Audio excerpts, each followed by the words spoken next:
ভোটাধিকার হরণকারীরা পালালেও নির্বাচন বাধাগ্রস্ত করছে একটি দল, বললেন তারেক রহমান। আজ যাচ্ছেন ময়মনসিংহ। একসাথে আন্দোলন করতে গিয়ে বিএনপিকে অনেক ছাড় দিয়েছে জামাত, ভবিষ্যতে আর নয়, বলেছেন ডক্টর শফিক। সশস্ত্র বাহিনীকে নিরপেক্ষভাবে নির্বাচনী দায়িত্ব পালনের নির্দেশ প্রধান উপদেষ্টার, সিনিয়র কর্মকর্তাদের সাথে মতবিনিময়। চানখারপুলে 6 মার্ডারে সাবেক ডিএমপি কমিশনার হাবিব সহ 3 জনের মৃত্যুদণ্ড, আরও 5 পুলিশের বিভিন্ন মেয়াদের সাজা। দেখছিলেন ক্রাউন সিমেন্ট সংবাদ শিরোনাম। এবার বিস্তারিত। বিএনপি চেয়ারম্যান তারেক রহমান বলেছেন, ভোট হরণকারীরা পালিয়ে গেলেও নির্বাচন বাধাগ্রস্ত করছে একটি গোষ্ঠী। হাতিয়ায় নির্বাচনী জনসভায় ঢাকা থেকে ভার্চুয়ালি যুক্ত হয়ে তিনি বলেন, জনগণের ভোটের অধিকার জনগণকেই রক্ষা করতে হবে। মানুষের ভোটের অধিকার কেড়ে নেওয়া হয়েছিল, কথা বলার স্বাধীনতা কেড়ে নেওয়া হয়েছে। যারা এই কাজটি করেছিল তারা দেশ থেকে চলে গিয়েছে। কিন্তু প্রিয় ভাই বোনেরা, এখন অন্য একটি গোষ্ঠী তারা আবার কিছু কিছু ষড়যন্ত্র করছে যেন নির্বাচন বাধাগ্রস্ত হয়। এই ব্যাপারে আপনাদের সকলকে সচেতন থাকতে হবে। 12 তারিখে ইনশাল্লাহ 12 তারিখে এখানে যারা মুসলমান ভাই আছেন, আপনারা তাহাজ্জুদ পড়ে স্ব নির্বাচনী এলাকায় স্ব ভোট কেন্দ্রে গিয়ে ভোরে ফজরের জামাত ওখানে ভোট কেন্দ্রের সামনে আদায় করবেন। এবং যারা মুসলমান অন্য ধর্মের ভাই বোনেরা আছেন তাদেরকে সাথে নিয়ে যাবেন, যাতে করে সকাল সকাল সবাই ভোট কেন্দ্রের সামনে লাইন দিয়ে দাঁড়াতে পারে, যাতে ভোট দিতে পারেন, আপনারা সঠিকভাবে ভোট দিতে পারেন। এবং শুধু ভোট দিলেই চলবে না, ভোট দিয়ে চলে আসলে চলবে না, ভোট দিয়ে ওখানে থাকতে হবে, যাতে করে আপনার যে ভোটটা আপনি দিলেন এই ভোটের হিসাব কড়াই গন্ডায় বুঝে আনতে হবে। দীর্ঘ 22 বছর পর আজ ময়মনসিংহ যাচ্ছেন বিএনপি চেয়ারম্যান তারেক রহমান। এ নিয়ে উৎসাহ উদ্দীপনায় ভাসছে নেতাকর্মীরা। ব্যাপক প্রস্তুতি ময়মনসিংহ উত্তর দক্ষিণ জেলা ও মহানগর বিএনপির। সার্কিট হাউস মাঠের জনসভা স্থল পরিদর্শন করেছেন কেন্দ্রীয় ও স্থানীয় নেতারা। ময়মনসিংহ থেকে অমিত রায়ের তথ্য ছবিতে বিস্তারিত। মঙ্গলবার বিকালে ময়মনসিংহ সার্কিট হাউস মাঠে নির্বাচনী জনসভায় বক্তব্য রাখবেন বিএনপি চেয়ারম্যান তারেক রহমান। নগরী ছেয়ে গেছে ব্যানার আর ফেস্টুনে। জনসভা স্থল ঘুরে সন্তুষ্ট কেন্দ্রীয় ও স্থানীয় নেতারা। স্থানীয় নেতাকর্মীদের মাঝে ব্যাপক উদ্দীপনা। দীর্ঘ 22 বছর পর উনি ময়মনসিংহে আসবেন, সেজন্য আমরা অনেক আনন্দিত, উৎফুল্ল। তার এই আগমনকে নিয়ে আমরা ময়মনসিংহবাসী খুব প্রফুল্ল। তার কাছ থেকে আমাদের পাওয়ার চাওয়ার অনেক কিছুই আছে। আমরা আশা করি সবগুলোই আমরা ময়মনসিংহবাসী তার কাছে দাবি পেশ করব। লক্ষ কোটি জনতা আজকে বরণ করার জন্য উদ্গ্রীব হয়ে আছে। ময়মনসিংহ বিভাগের সাধারণ মানুষ থেকে শুরু করে ভোটার। আমাদের 24টা আসনের প্রার্থীরা এখানে থাকবে এবং তাদেরকে আমাদের চেয়ারম্যান মহোদয় পরিচয় করিয়ে দিবেন। এবং 24টা আসন থেকেই বিপুল সংখ্যক নেতাকর্মী এবং জনগণ এই সভায় অংশগ্রহণ করবে। তারেক রহমানের বক্তব্যে দিক নির্দেশনা মিলবে বলে অপেক্ষা বিএনপি মনোনীত প্রার্থীদের। আমরা যে কোনো কর্মসূচিকে বাস্তবায়ন করার জন্য আমাদের সর্বোচ্চ ত্যাগ দিয়ে, সর্বোচ্চ শ্রম দিয়ে আমরা সেই সফলতা বয়ে আনবো ইনশাল্লাহ। আগামী 27 তারিখ বিকাল 2টায় আসবেন। আমরা মনে করি এই মাঠ কানায় কানায় পূর্ণ হয়ে অতীতের সমস্ত রেকর্ড ভঙ্গ করবে ইনশাআল্লাহ। ময়মনসিংহ বিভাগের 4টি সাংগঠনিক জেলার নেতারাও কর্মব্যস্ত। আমরা এই দিনের জন্যই আমরা আন্দোলন করেছি, সংগ্রাম করেছি। সেই নেতা তারেক রহমান সাহেব আজকে বাংলাদেশে উনি সশরীরে এই ময়মনসিংহে আমাদের মাঝে আসবেন। এটা আমাদের জন্য অত্যন্ত আনন্দের এবং গর্বের। আমরা ইতিমধ্যে বিভাগীয় সাংগঠনিক টিম আমাদের সকল জেলাকে নিয়ে, অঙ্গ সংগঠনকে নিয়ে আমরা ইতিমধ্যেই আমাদের প্রস্তুতি মিটিং সহ আমাদের সকল কার্যক্রম শুরু করেছি। তারেক রহমানের বক্তব্য শোনার অপেক্ষায় দলীয় নেতাকর্মীর বাইরে সাধারণ মানুষও। Bangla vision news desk. Sheikh Hasina সবাইকে বিপদে ফেলে দিল্লিতে গিয়ে বসে আছেন, এমন মন্তব্য করেছেন বিএনপি মহাসচিব মির্জা ফখরুল ইসলাম আলমগীর। তিনি বলেন, আগে ধানের শীষ আর নৌকার মধ্যে প্রতিদ্বন্দ্বিতা হতো, কিন্তু এখন নৌকার কাণ্ডারি শেখ হাসিনা দেশের জনগণকে ফেলে ভারতে পালিয়েছেন। ঠাকুরগাঁও সদরের বেগুনবাড়ি ইউনিয়নে নির্বাচনী প্রচারণায় তিনি এসব কথা বলেন। জানান, বিএনপি ব্যবসার জন্য রাজনীতি করে না, বিএনপি রাজনীতি করে মানুষের কল্যাণের জন্য। এদেশে বিএনপি এখন সবচেয়ে বড় রাজনৈতিক দল বলেও উল্লেখ করেন মির্জা ফখরুল। এ সময় রাজনৈতিক প্রতিপক্ষের সমালোচনা করে তিনি বলেন, যারা পাকিস্তানি সেনাদের সাহায্য করেছে, দেশের হাজার হাজার মানুষ হত্যা করেছে, তারা আবার এসে ভোট চাচ্ছে। বলেন, যে দল বাংলাদেশকে বিশ্বাস করে না, বাংলাদেশের স্বাধীনতায় বিশ্বাস করে না, তাদেরকে ভোট দিয়ে দেশের সর্বনাশ না করতে জনগণের প্রতি আহ্বান জানান মির্জা ফখরুল। নৌকার যিনি কান্ডারি আমাদের সাবেক প্রধানমন্ত্রী হাসিনা, উনি আপনাদেরকে ফেলে ভারত ফেলে গেছে, দিল্লিতে গিয়ে বসে আছে, আর আমাদেরকে বিপদে ফেলে দিয়ে গেছে, তাই না? থাকলে অন্তত একটা গণতান্ত্রিক অবস্থা চলতো, তাই তো? বিএনপিকে নিয়ে একসাথে আন্দোলন করতে গিয়ে অনেক ছাড় দিয়েছে জামাত ইসলামী। ভবিষ্যতে তারা আর ছাড় দেবেন না বলে জানিয়েছেন দলের আমির ডক্টর শফিকুর রহমান। বলেন, জামাত কাউকে পরোয়া করে না, যে হাত দিয়ে কেন্দ্র দখলের চেষ্টা হবে সেই হাতে আঙুল থাকবে না বলে হুঁশিয়ারি দেন ডক্টর শফিকুর রহমান। আরআই বাবুলের ক্যামেরায় মহিবুল্লাহ মুহিবের রিপোর্টে বিস্তারিত। ত্রয়োদশ জাতীয় সংসদ নির্বাচনকে কেন্দ্র করে দক্ষিণ পশ্চিমাঞ্চল সফর করেন জামাত আমির ডাক্তার শফিকুর রহমান। 11 দলীয় জোটের প্রথম সমাবেশ হয় কুষ্টিয়ার শহীদ আবরার ফাহাদ স্টেডিয়ামে। সমাবেশকে কেন্দ্র করে সকাল থেকেই সেখানে জড়ো হন জোটভুক্ত দলগুলোর বিপুল সংখ্যক নেতাকর্মী। জামাত আমির অভিযোগ করেন, ভোট চাওয়ার অপরাধে একটি গোষ্ঠী জামাতের নারী কর্মীদের নানাভাবে নাজেহাল করছে। চাঁদাবাজি করে কিছু মানুষ জনজীবন অতিষ্ঠ করে তুলছে বলেও অভিযোগ তার। এখানে কুষ্টিয়া জেলায় 60টার মতো চাল কল আছে। ট্রাকগুলো এখান থেকে চাল বোঝাই করে রাজধানী এবং দেশের বিভিন্ন গন্তব্যে যায়। এখানে প্রতিটি ট্রাক থেকে বেসরকারি খাজনা আদায় করা হয়। ট্রাকের মালিকরা অতিষ্ঠ, ব্যবসায়ীরা অতিষ্ঠ, চাল কল মালিক যারা তারা অতিষ্ঠ। এরপরে আবার বিভিন্ন স্ট্যান্ড দখলের ব্যাপার আছে, যে বাংলাদেশের প্রত্যেকটি সক্ষম পুরুষ এবং নারীর হাতে মর্যাদার কাজ আমরা তুলে দেব ইনশাআল্লাহ। পরে মেহেরপুর নির্বাচনী জনসভায় যোগ দেন তিনি। সেখান থেকে জামাত আমির অংশ নেন চুয়াডাঙ্গার টাউন হল মাঠের মহাসমাবেশে। এ সময় বিএনপির রাজনীতির সমালোচনা করেন 11 দলীয় জোটের এই শীর্ষ নেতা। আজকের যুব সমাজ আর বস্তা পচা রাজনীতি দেখতে চায় না। 54 বছর যেই রাজনীতি বাংলাদেশকে অন্ধকার গলিতে ঢুকিয়ে দিয়েছে, কোন কোন রাষ্ট্রের তাবেদারে পরিণত করেছে, আমাদের যুব সমাজ চিৎকার দিয়ে বলেছে, আমরা ওই বাংলাদেশ আর দেখতে চাই না।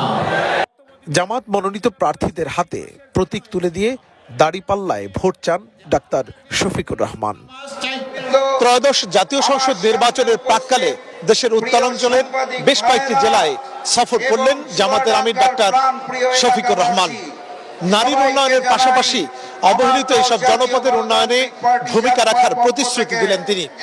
11 দলীয় জোট নির্বাচিত হলে এই দেশের আমূল পরিবর্তনের প্রতিশ্রুতি দেন ডাক্তার শফিকুর রহমান। জামাত আমির পরে যোগ দেন ঝিনাইদহের উজির আলী স্কুল মাঠে নির্বাচনী জনসভায়। এ সময় তিনি বলেন, ক্ষমতায় গেলে 64 জেলায় সমৃদ্ধ মেডিকেল কলেজ হাসপাতাল প্রতিষ্ঠা করবেন। মুহিবুল্লাহ মুহিব, বাংলা ভিশন, ঝিনাইদহ। একটি দলের বাড়ি বাড়ি গিয়ে ভোটারদের ব্যক্তিগত তথ্য সংগ্রহ, ধর্মীয় অনুভূতি ব্যবহার করে ভোটকে প্রভাবিত করা অনাকাঙ্ক্ষিত ও বেআইনি বলে মন্তব্য করেছেন বিএনপি নির্বাচন পরিচালনা কমিটির মুখপাত্র মাহদি আমিন। গুলশানে নির্বাচন পরিচালনা কার্যালয়ে সংবাদ সম্মেলনে এ মন্তব্য করেন তিনি। মাহদি আমিন জানান, এ নিয়ে নির্বাচন কমিশনে অভিযোগ করা হয়েছে এবং তারা আমলে নিয়েছে। অনতিবিলম্বে ব্যবস্থা গ্রহণের দাবি জানান তিনি। দলের চেয়ারম্যান তারেক রহমানের নির্বাচনী সফরে জনগণের অভূতপূর্ব সাড়া পাওয়া গেছে বলে মন্তব্য করেন বিএনপির মিডিয়া সেলের প্রধান ডক্টর মওদুদ আহমেদ পাভেল। সারা দেশে জামাতের সাথে সংঘর্ষের ব্যাপারে আইন শৃঙ্খলা বাহিনীকে আরও কঠোর হওয়ার আহ্বান জানানো হয়। ধর্মের অপব্যাখ্যা দিয়ে ভোট চাওয়ার এই অপপ্রয়াস অনাকাঙ্ক্ষিত। এটি দৃশ্যমান যে ধর্মীয় বিশ্বাস ও আবেগকে ব্যবহার করে দেশের ভোটারদের প্রভাবিত করার যে চেষ্টা, সেটি নির্বাচনের স্বচ্ছতা, নিরপেক্ষতা, অবাধ ও সুষ্ঠু পরিবেশকে মারাত্মকভাবে ক্ষুণ্ণ করছে। আপনারা জানেন, এ ধরনের কর্মকাণ্ড গণপ্রতিনিধিত্ব আদেশ 1972-এর 77(1) ঘ অনুচ্ছেদের সুস্পষ্ট লঙ্ঘন। জাতীয় নির্বাচন ও গণভোট পর্যবেক্ষণের জন্য ৮১টি পর্যবেক্ষক সংস্থার পক্ষ থেকে কেন্দ্রীয়ভাবে ৭,৯৯৭ জন এবং স্থানীয়ভাবে ৪৭,৪৫৭ জন পর্যবেক্ষণ করবেন বলে জানিয়েছে নির্বাচন কমিশন। নির্বাচনের সার্বিক পরিস্থিতি সন্তোষজনক বলে দাবি করেছে নির্বাচন কমিশন। বিস্তারিত সৈকত সাদিকের প্রতিবেদনে। আসন্ন জাতীয় নির্বাচনের সার্বিক পরিস্থিতি বাংলাদেশে অবস্থানরত বিভিন্ন দেশের কূটনীতিকদের অবহিত করেছেন নির্বাচন কমিশন। সোমবার সকালে এই বৈঠকের বিস্তারিত গণমাধ্যমে তুলে ধরেন ইসির সিনিয়র সচিব আক্তার আহমেদ। জানান, নির্বাচনের ফলাফল ও ভোট গণনা একসাথে হবে, এর কারণে ভোটের ফলাফল প্রকাশে দেরি হবে বলেও উল্লেখ করেন তিনি। আচরণবিধি লঙ্ঘনের বিষয়েও সাংবাদিকদের প্রশ্নের জবাব দেন। আচরণবিধি ভঙ্গের বিষয়টা আপনারা ৩০০ কনস্টিটিউয়েন্সিতে ৩০০টা electoral enquiry and adjudication committee আছে, তাদেরকে আপনারা বলেন, রিটার্নিং অফিসারের কাছে বলেন, with a copy to us. আমরা এখান থেকে এই জিনিসটাকে ফলো আপ করবো। একটা সরকারি চাকরিজীবী, একটা যারা আপনার ভোট ব্যবস্থার সাথে জড়িত আছেন তারা, আর যারা আইনি হেফাজতে আছেন, এদের ব্যালট আজকে থেকে ডিস্ট্রিবিউশন শুরু হয়েছে। নির্বাচনের সার্বিক পরিবেশ নিয়ে সন্তোষ প্রকাশ করেন কমিশনার আব্দুর রহমানেল মাসুদ। ভোটারদের নির্বিঘ্নে কেন্দ্রে যাওয়ার আহ্বান জানিয়েছেন তিনি। এ সময় জাতীয় পার্টি, ঋণখেলাপি ও দ্বৈত নাগরিকদের নির্বাচনে অংশ নেওয়ার বিষয়েও কমিশনের অবস্থান ব্যাখ্যা করেন।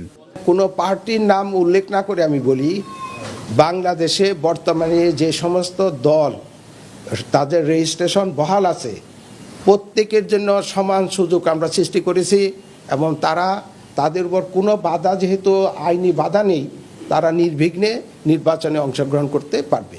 আমরা খুব আশাবাদী যে এই পর্যন্ত যত পরিবেশ দেখেছি, আমি মনে করি পরিবেশ অনেক ভালো আছে এবং আমরা সুষ্ঠু নির্বাচন সবাই লক্ষ্য করবে।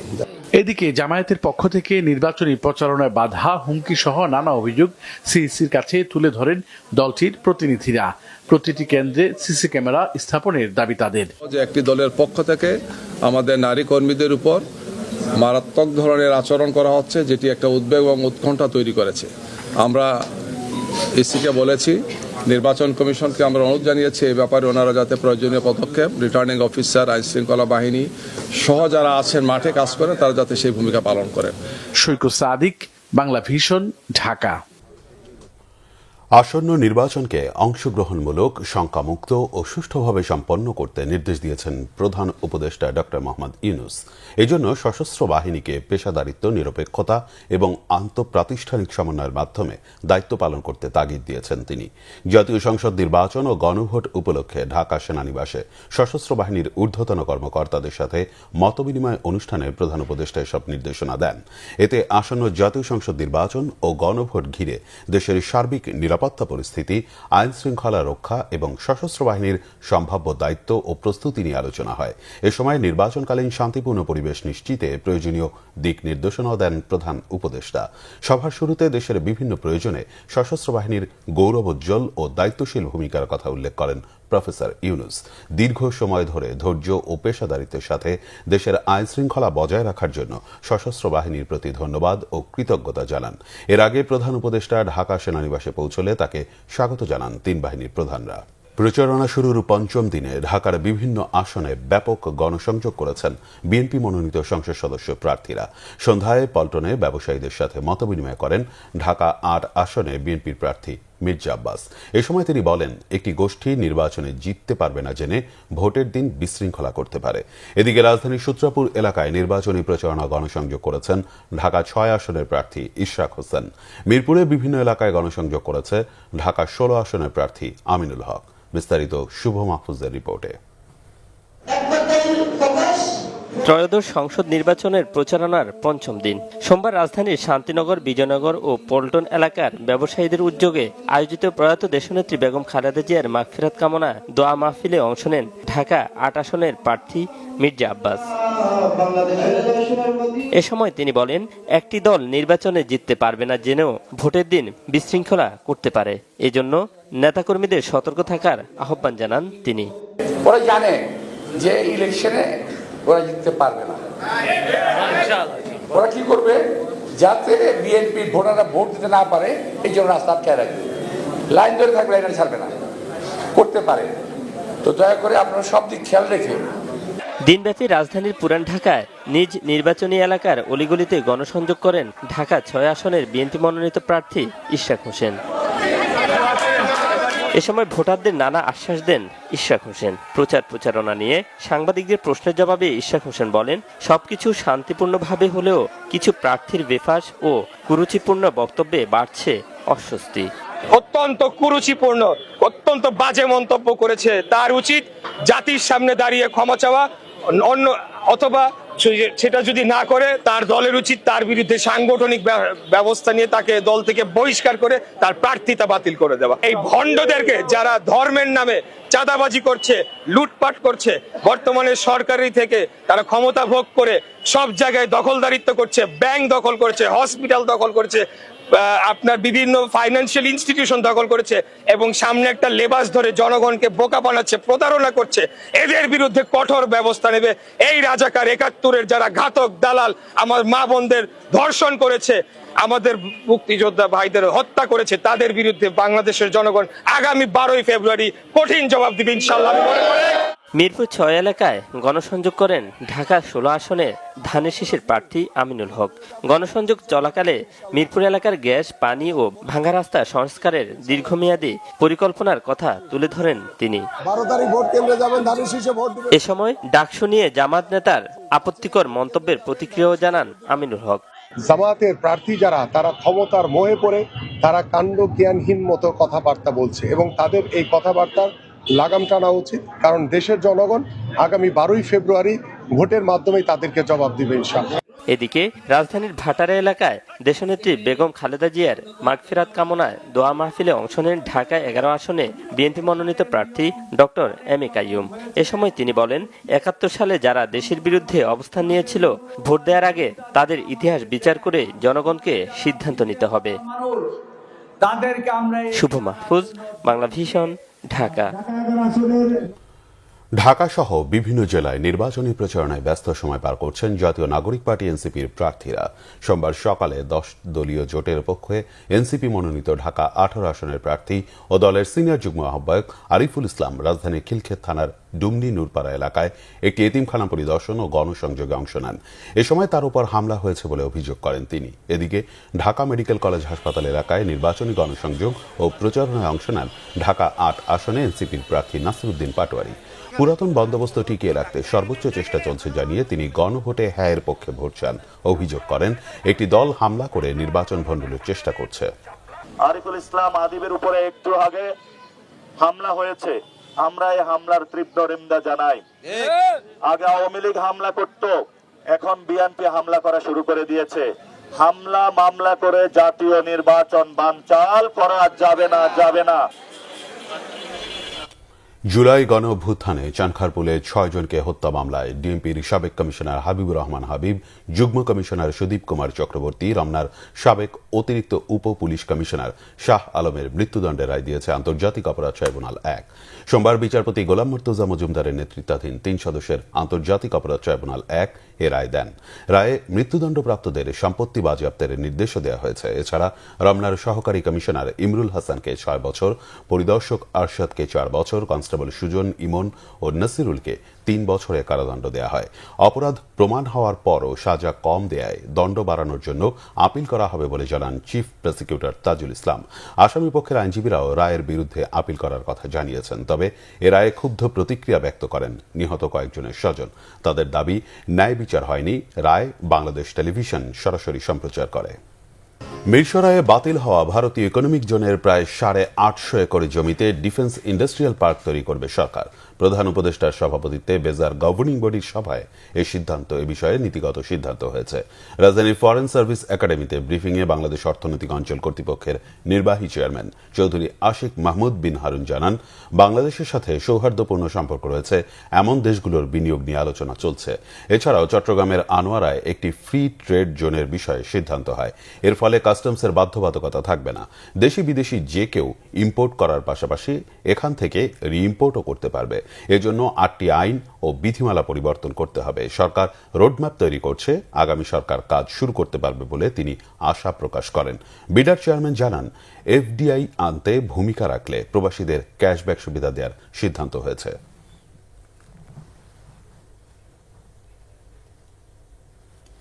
নিষিদ্ধ ঘোষিত ছাত্রলীগের বাগেরহাট সদর উপজেলা শাখার সভাপতি জুয়েল হাসান সাদ্দামকে 6 মাসের জামিন দিয়েছে হাইকোর্ট।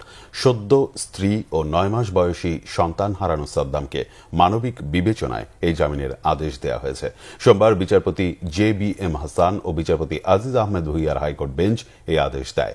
আদালতে সাদ্দামের পক্ষে শুনানি করেন অ্যাডভোকেট সাইদ আহমেদ রাজা। তিনি বলেন, আদালত মানবিক বিবেচনায় সাদ্দামকে জামিন দিয়েছে। বাগেরহাট সদর উপজেলা ছাত্রলীগের সভাপতি জুয়েল হাসান সাদ্দাম বর্তমানে একাধিক মামলায় কারাগারে বন্দী।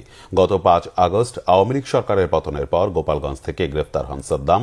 এরপর থেকে তিনি যশোর কেন্দ্রীয় কারাগারে বন্দী আছেন। যশোর কারা কর্তৃপক্ষের সব ধরনের আনুষ্ঠানিকতা শেষে এবং জামিনের কাগজ বুঝে পেলে মঙ্গলবার তাকে মুক্তি দেওয়া হবে। এর আগে গত 24 জানুয়ারি সন্ধ্যায় যশোর কেন্দ্রীয় কারাগারের গেটে মাত্র 5 মিনিটের জন্য সাদ্দামকে মৃত স্ত্রী ও 9 মাস বয়সী শিশুপুত্রকে শেষবারের মতো দেখার সুযোগ দেওয়া হয়। সংবাদ শেষ করব ক্রাউন সিমেন্ট শিরোনামগুলো আরেকবার জানিয়ে। ভোটাধিকার হরণকারীরা পালালেও নির্বাচন বাধাগ্রস্ত করছে একটি দল, বললেন তারেক রহমান। আজ যাচ্ছেন ময়মনসিংহ। একসাথে আন্দোলন করতে গিয়ে বিএনপিকে অনেক ছাড় দিয়েছে জামাত, ভবিষ্যতে আর নয়, বলেছেন ডাক্তার শফিক। সশস্ত্র বাহিনীকে নিরপেক্ষভাবে নির্বাচনী দায়িত্ব পালনের নির্দেশ প্রধান উপদেষ্টার, সিনিয়র কর্মকর্তাদের সাথে মতবিনিময়। চানখারপুলে 6 মার্ডারে সাবেক জিএমপি কমিশনার হাবিব সহ 3 জনের মৃত্যুদণ্ড, আরও 5 পুলিশের বিভিন্ন মেয়াদে সাজা। এই ছিল এখনকার মতো। পরের সংবাদ সকাল 10টায়, এর আগে 9টায় রয়েছে নিউজ টপ 10 দেখার আমন্ত্রণ রইল। এতক্ষণ সাথে থাকায় ধন্যবাদ।